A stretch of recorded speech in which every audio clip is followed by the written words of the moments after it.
Okay student, हम लोगों ने अभी तक पढ़ा था प्रेशर का force by area, right. Pressure का एक और फॉर्मूला है, देख लीजिए। Pressure is equal to thrust by area, ठीक है। प्रेशर इज इक्वल टू क्या होता है, थ्रस्ट बाय एरिया, यानी प्रेशर इज इक्वल टू क्या होता है, थ्रस्ट बाय एरिया। थ्रस्ट भी जो है एक तरह का फोर्स है। थ्रस्ट मतलब वो अगेंस्ट ग्रेविटी का, वो अगेंस्ट फोर्स जो क्या है किसी भी ऑब्जेक्ट को ऊपर की ओर ले जाता है, ठीक है। ये थ्रस्ट भी एक तरह का फोर्स ही है, ठीक है। तो प्रेशर का एक और फॉर्मूला हो जाता है थ्रस्ट बाय एरिया, ठीक है। चलिए अब हम लोग पढ़ते हैं कुछ एवरीडे ऑब्जर्वेशन प्रेशर का, कि आखिर ये प्रेशर जो है हमारे डेली लाइफ में किस तरह से यूज़ होता है, ये किस तरह से डेली लाइफ में इफ़ेक्ट करता है, और इस प्रेशर के कारण जो हम लोग ऑब्जेक्ट यूज़ करते हैं उसका अरेंजमेंट, उसका स्ट्रक्चर, उसका बनावट चेंज क्यों होता है। जैसे सबसे पहला क्वेश्चन है, why school bag have wide strip. मतलब स्कूल का जो बैग होता है, जो हम लोग पीठी में लगाते हैं स्कूल बैग, उसका जो स्ट्रिप होता है, जो जैसे मान लीजिए ये स्कूल बैग है, इसका जो ये स्ट्रिप है ये चौड़ा क्यों होता है, ये ऐसा पतला क्यों नहीं होता, ये ऐसा चौड़ा क्यों होता है, इसके बारे में हम लोग अभी पढ़ेंगे। चलिए इसका आंसर लिखते हैं। क्या होता है, अ school bag has wide strip made of thick cloth। Cloth बोलिए या उसको कैनवास बोलिए, ठीक है। सो मैं फिर इसको समझाऊंगा अभी। दैट द वेट जो है ऑफ बैग में fall over a large area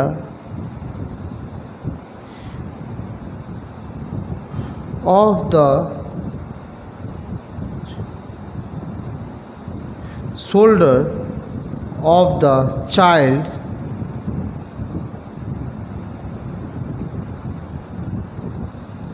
producing less pressure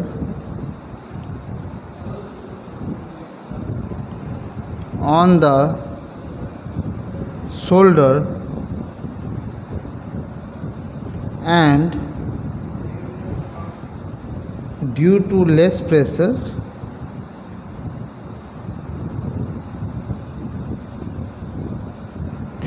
it is more comfortable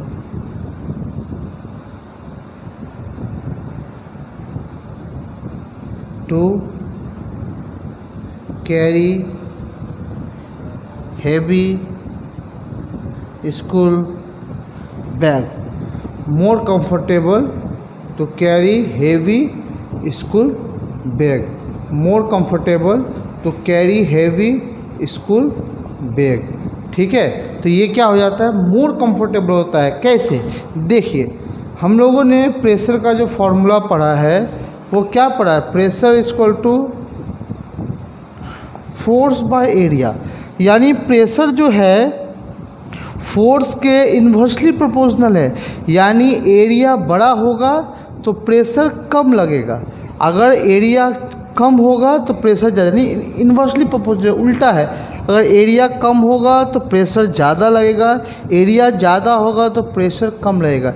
इसलिए देखिए स्कूल का बैग जो चौड़ा होता है इससे क्या होता है, इसका एरिया क्या है, ज़्यादा है, यानी ये इंसान के शोल्डर में, इंसान का जो शोल्डर है, ठीक है, इंसान के शोल्डर में क्या करेगा, ये ज़्यादा जगह घेरेगा, यानी ज़्यादा एरिया लेगा। ज़्यादा एरिया लेगा मतलब प्रेशर कम लगेगा, और जो बच्चे हैं वो भारी से भारी बैग को भी आसानी से उठा सकेंगे क्योंकि उसको प्रेशर कम महसूस होगा। वही अगर इसको अगर पतला कर देता है स्ट्रिप को, देखिएगा जो सस्ता बैग होता है, एकदम लो क्वालिटी का बैग होता है, उसका जो है ये एकदम पतला होता है, स्ट्रिप देखिए कभी कभी एकदम पतला स्ट्रिप वाला होता है, वो कभी नहीं लेना चाहिए। वो क्या होता है, एरिया कम होता है तो प्रेशर ज़्यादा होता है तो कंधे पे बहुत ज़्यादा चोट लगेगा। ठीक है, चलिए नेक्स्ट क्वेश्चन करते हैं। चलिए एक और क्वेश्चन देखते हैं, एग्ज़ाम में पूछा जाता है, why a sharp knife cut better than a blunt knife?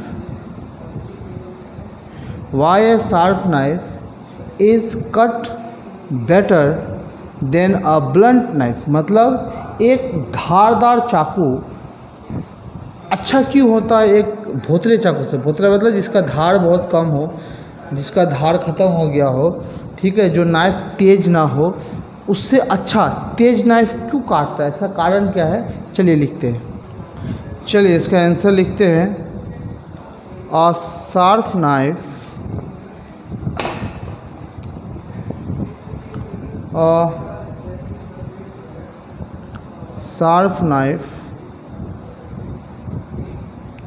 cuts object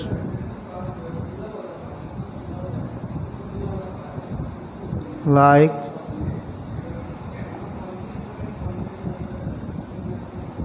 better because due to its very thin edge, the force of our hand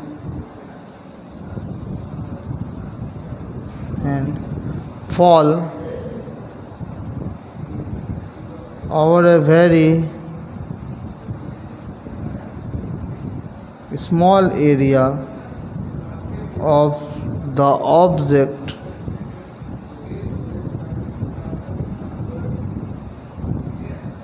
producing a large pressure and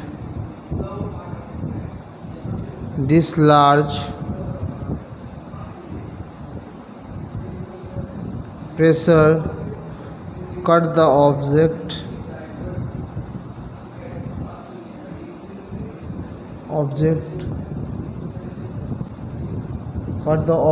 easily.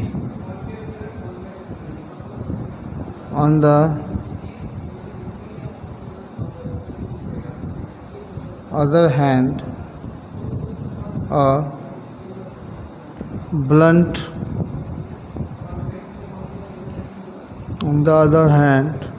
a blunt knife has a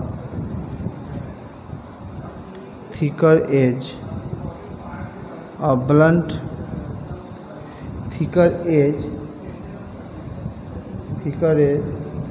So the force of our hand falls over a large area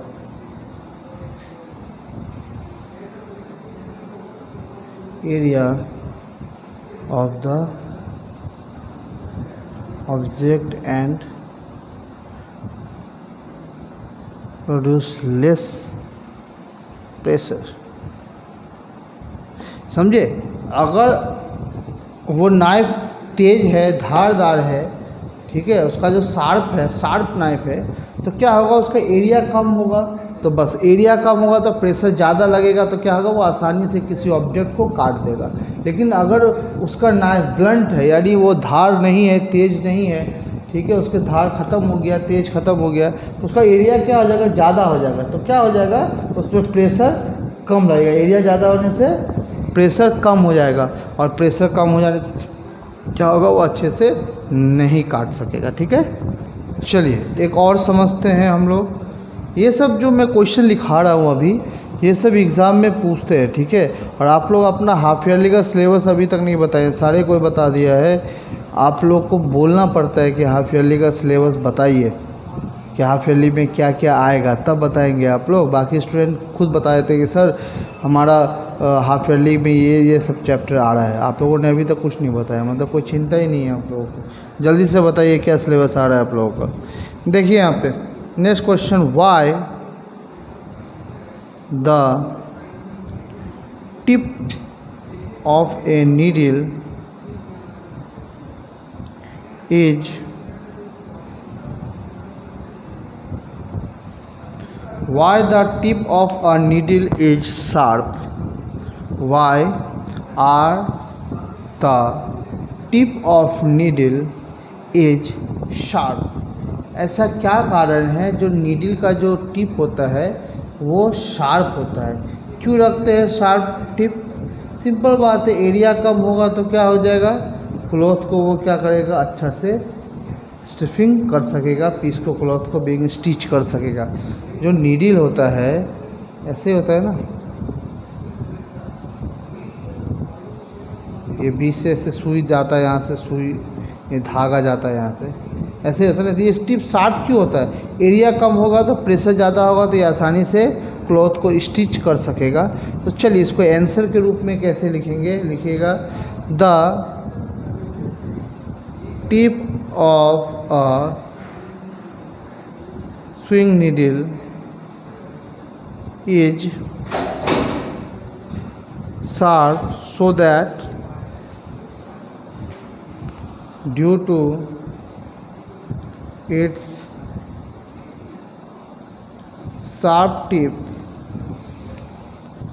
the needle may put the force on a very small area of the cloth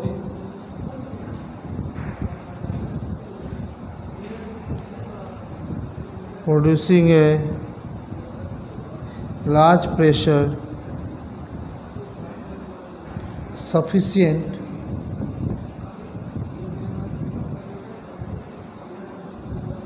to cause the cloth being stitched।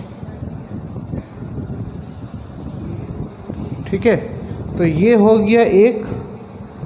अब देखिए why the tip of the needle is sharp. अब needle दो तरह का बोल सकते हैं, एक जो नेल है, नेल के बारे में why the tip of the nail is sharp. अब ये हो गया।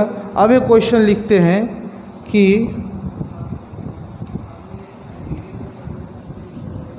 Why the tip of nail is sharp. ये जो नेल होता है इसका टिप इतना शार्प क्यों होता है? तो सेम ही है, नीडल की तरह ही है। चलिए आंसर लिखते हैं, क्या होगा इसका, लिखिएगा अ नेल शार्प, या बोल सकते हैं क्वेश्चन एक और बन सकता है why the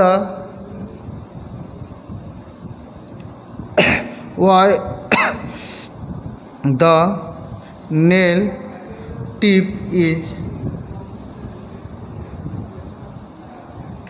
pointed, why the nail tip is pointed, why the nail tip is pointed, nail का टिप पॉइंटेड क्यों होता है? कुछ भी क्वेश्चन पूछ सकता है, तो दोनों का ही आंसर सेम ही होगा।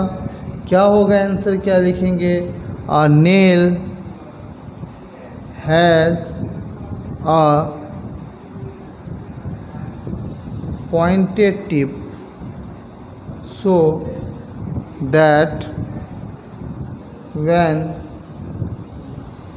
it is hammered, the force of hammer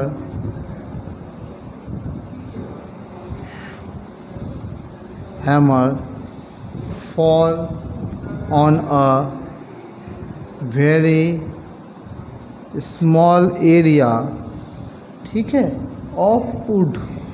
अब वुड में डाले या वॉल में भी तो कांटे ठोक सकते हैं ना, wall creating a large pressure which push the nail into wood या वॉल। यानी ये जो नेल है, मान लीजिए ये नेल है, ये नेल का टिप पतला होगा तभी तो जब इस पर हम लोग हथौड़े से मारेंगे, तो ये एरिया कम होगा। इसका मतलब क्या होगा, ये जगह पर प्रेशर ज़्यादा लगेगा और वो क्या होगा, आराम से वॉल के अंदर या किसी भी वुड के अंदर आसानी से चल जाएगा। तो यही सब कुछ और भी है, लेकिन वो सब इम्पॉर्टेंट नहीं है, ये इम्पॉर्टेंट है। इसमें से कोई एक क्वेश्चन आप लोग का एग्ज़ाम में जो है पूछ देता है कि क्या कारण है। यानी सिंपल जानिए कि कहीं भी पूछेगा कि क्या कारण है कि आप नेल का टिप पतला, तो सेम वही है, एरिया और प्रेशर। एरिया कम होगा, प्रेशर ज़्यादा होगा, प्रेशर कम होगा तो एरिया ज़्यादा होगा तो प्रेशर कम होगा, एरिया कम होगा तो प्रेशर ज़्यादा होगा। बस यही चीज़ को ध्यान में रखिएगा आप लोग, और अपने मन से भी बना के लिख सकते हैं, ऐसा कुछ नहीं है, ठीक है। चलिए अब एक न्यूमेरिकल्स करते हैं हम लोग, ठीक है। अब एक न्यूमेरिकल्स करते हैं। क्वेश्चन है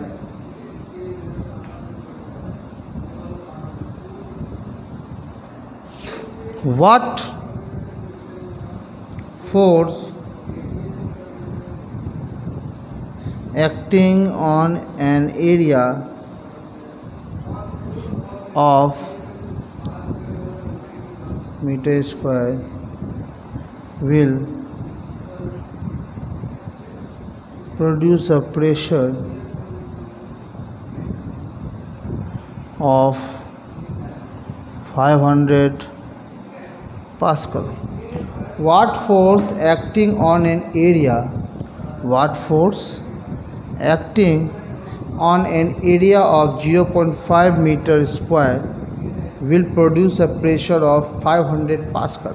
तो फोर्स पूछ रहा है, तो मैंने पहले ही बताया है कि न्यूमेरिकल्स बनाने का रूल, पहला रूल है जो गिवन है उसको लिख दीजिए। क्या पूछ रहा है, फोर्स पूछ रहा है, यानी फोर्स पता नहीं है तो क्वेश्चन मार्क। नेक्स्ट क्या दिया हुआ है, एरिया कितना दिया हुआ है, 0.5 मीटर स्क्वायर। नंबर थर्ड उसके बाद क्या दिया हुआ है, प्रेशर दिया हुआ है 500 पास्कल। रूल नंबर 2 क्या है, सबके यूनिट को सेम करना है। तो देखिए यहाँ पे सबका यूनिट ऑलरेडी सेम है पहले से, ये भी ऐसा यूनिट में है, ये भी ऐसा यूनिट में है, तो सबका यूनिट क्या है, पहले से सेम है। अब तीसरा रूल है, फॉर्मूला लगाना है, वैल्यू पुट करना है, आगे आंसर। तो हमको पता है प्रेशर इक्वल टू होता है फोर्स बाय एरिया। हमें फोर्स पूछ रहा है तो क्या हो जाएगा, फोर्स इक्वल टू क्या हो जाएगा, इसको पकड़ लीजिए तो ये क्या हो जाएगा, ऊपर चला जाएगा, यानी प्रेशर इनटू एरिया हो जाएगा। अब प्रेशर कितना दिया हुआ है 500, एरिया दिया हुआ है 0.5, इसको सॉल्व कीजिए, पॉइंट हटाएंगे तो 10, ये कटा 5 5 जाए 25 और ये एक 0, 250 न्यूटन आंसर। फोर्स क्या हो गया, 250 न्यूटन आंसर, ठीक है। तो इसी तरह से बहुत सिंपल क्वेश्चन आप लोग को पूछे जाते हैं। क्वेश्चन ऐसा कुछ भी हार्ड नहीं होता है, क्वेश्चन जो है बहुत ही सिंपल पूछा जाता है, बशर्ते अगर आपको फार्मूला याद हो तो। अगर आपको फार्मूला याद नहीं होगा फिर तो आपका एक भी न्यूमेरिकल्स नहीं बनेगा, क्योंकि जितने भी न्यूमेरिकल्स होते हैं सभी क्या होते हैं, फार्मूला बेस्ड होते हैं। चलिए वेट से रिलेटेड हम लोगों ने बहुत कम न्यूमेरिकल्स बनाया था, चलिए कुछ न्यूमेरिकल्स हम लोग वेट से रिलेटेड देख लेते हैं कि कोई भी न्यूमेरिकल्स देगा तो वेट में किस तरह से उसको हम लोग बनाएंगे, ठीक है। एक क्वेश्चन देख लीजिए, इसमें एकदम सिंपल क्वेश्चन बता रहा हूँ जो एकदम बहुत इजी है और एग्ज़ाम में पूछे जाते हैं, आ जाएगा। अगर इतना सिंपल नहीं बना पाएंगे तो इसका मतलब समझिए आप घर पे पढ़ाई नहीं करते हैं। चलिए देखिए क्वेश्चन है, what is the mass of an object whose weight is 49 Newton। क्या बोला है, what is the mass of an object, what is the mass of an object whose weight is 49 newton. Mass क्या है object का, अगर उसका wait है 49 Newton. तो मैंने बताया था दुनिया का कोई भी न्यूमेरिकल्स हो, फिजिक्स का हो, केमिस्ट्री का हो, आप 9 में पढ़ रहे हैं, कल हो के 10 में जाए, 11 12 में जाए, जब तक आप न्यूमेरिकल्स बनाएंगे, चाहे दुनिया का कोई भी न्यूमेरिकल्स हो, तब तक मेरा ये बनाया हुआ लॉ काम करेगा। ये एक तरह का समझ लीजिए यूनिवर्सल लॉ है जो मैंने बताया आप लोगों को। रूल 4, ये 4 रूल को फॉलो करेंगे, न्यूमेरिकल्स कभी गलत नहीं होगा। सबसे पहले जो गिवन है उसको लिख दीजिए। क्या दिया हुआ, वेट, वेट दिया हुआ है, वेट को शॉर्ट में ऐसे लिखते हैं ना हम लोग। वेट दिया हुआ है 49 न्यूटन, मास पूछ रहा है, ठीक है, मास पूछ रहा है। तो वेट का क्या होता है formula, mg, mass into gravitational acceleration. तो मास g, अगर मास निकालना है तो क्या हो जाएगा, ये इसके नीचे चल जाएगा, यानी वेट के नीचे चला जाएगा g, और वेट कितना है 49, g कितना आता है सभी को पता है 9.8 होता है, पॉइंट से यहाँ पे 10, क्या हो जाएगा 49 2 जा 98, और 90 कैरी 1 4 2 जा 9, हाँ, और 2 5 जा 10, क्या हो गया मास 5 kg। Answer, the mass of the object लिख सकते हैं यहाँ पे, द मास, और यहाँ पे आंसर छोड़ सकते हैं, लिख सकते हैं the mass of the object is 5 kilogram. The mass of the object is 5 kilogram. समझ में आया, क्या हो गया ये 5 kilogram.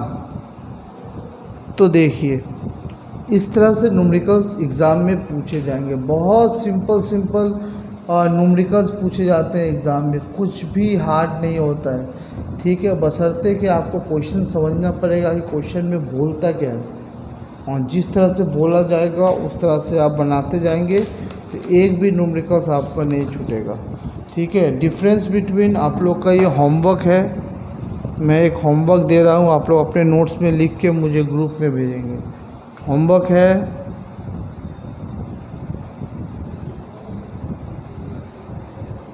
Difference between mass and weight, ये आप लोगों को लिख के लाना है, ये आप लोगों को लिख के लाना है, ठीक है। ये मैं आज होमवर्क दे रहा हूँ, ये आप लोग को जब भी ये वीडियो मिलेगा उस टाइम आप लोग को ये लिख के ग्रुप में मुझे दिखाना पड़ेगा, ठीक है, कि हाँ सर मैंने ये लिखा है, ठीक है। ये सर आप लोगों को ग्रुप में दिखाना पड़ेगा। चलिए अब हम लोग पढ़ते हैं प्रेशर इन फ्लूइड। अब क्या पढ़ते हैं हम लोग,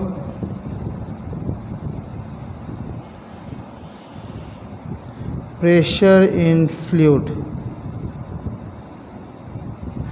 प्रेशर इन फ्लूइड पढ़ेंगे, ठीक है। फ्लूइड मतलब क्या होता है, जो भी बहता है, किसको बोलते हैं फ्लूइड, ठीक है।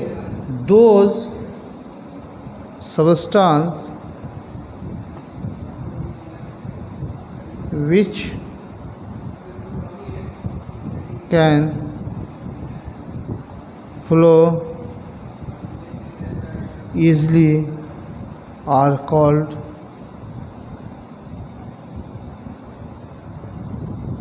fluid. All the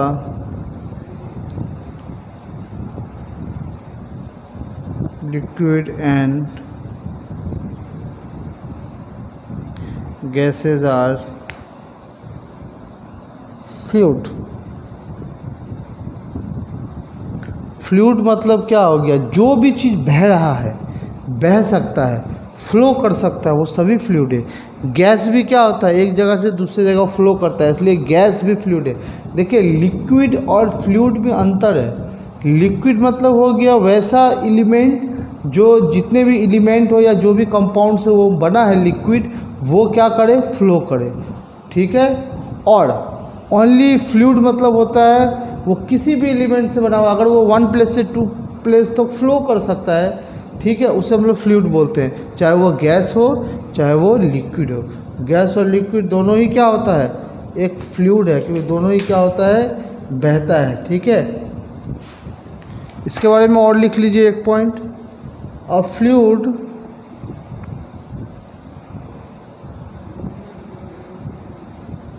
लिक्विड या गैस कोई भी exert pressure in all direction, याद रखिएगा, all direction even upward, even क्या होता है, अपवर्ड भी, मतलब ये जो फ्लूइड है ये क्या होता है, लिक्विड और गैस दोनों, और ये प्रेशर एग्जर्ट करता है सभी डायरेक्शन में। अगर किसी कंटेनर में आप किसी लिक्विड को रख दीजिए या गैस को रख दीजिए, वो हमेशा क्या करेगा, उसके कंटेनर का जो वाल है उसमें प्रेशर, आपने देखा होगा एलपीजी गैस सिलेंडर में भरा रहता है, जैसे हम नोब खोलते हैं उससे क्या होता है, गैस बहुत स्पीड में निकलने की कोशिश करता है, करके आवाज़ करके निकलता है। इसका मतलब क्या है कि वो उसमें प्रेशर है, गैस भी क्या कर रहा है, उस सिलेंडर के वाल में प्रेशर एक्सर्ट कर रहा है, जिसके कारण क्या हो रहा है, वो बहुत जल्दी से बाहर की ओर निकलने की कोशिश करता है। तो प्रेशर इन फ्लूइड में ये है, पहला तो बात ये है कि फ्लूइड किसको बोलते हैं, जो ईजिली क्या हो सकता है, फ्लो हो सकता है, चाहे वो लिक्विड हो या गैस हो, दोनों को ही हम लोग फ्लूइड बोल सकते हैं। और दूसरा बात है, फ्लूइड क्या करता है, एक्सर्ट करता है pressure in all the direction even upward, all the direction even upward, मतलब ऑल द डायरेक्शन में फ्लूइड क्या करता है, प्रेशर तो एक्सर्ट करता है, साथ में अपवर्ड डायरेक्शन में भी ये प्रेशर एक्सर्ट करता है, ठीक है। तो आज हम लोग यहीं तक रखते हैं, अच्छे से पढ़िए, यहाँ तक हम लोगों ने करा दिया है आपको, ठीक है। जैसे ये वीडियो मिलेगा याद कीजिए इसको, और जो मैंने होमवर्क दिया उसको कीजिएगा, और कोई भी डाउट हो मुझसे पूछिए, ठीक है। अब आप लोग का डाउट क्लियरिंग क्लास भी मैं रखूँगा, ठीक है। तो अच्छे से पढ़िए, पूछिए, कोई भी डाउट हो तो कीजिए, ओके। चलिए, थैंक यू।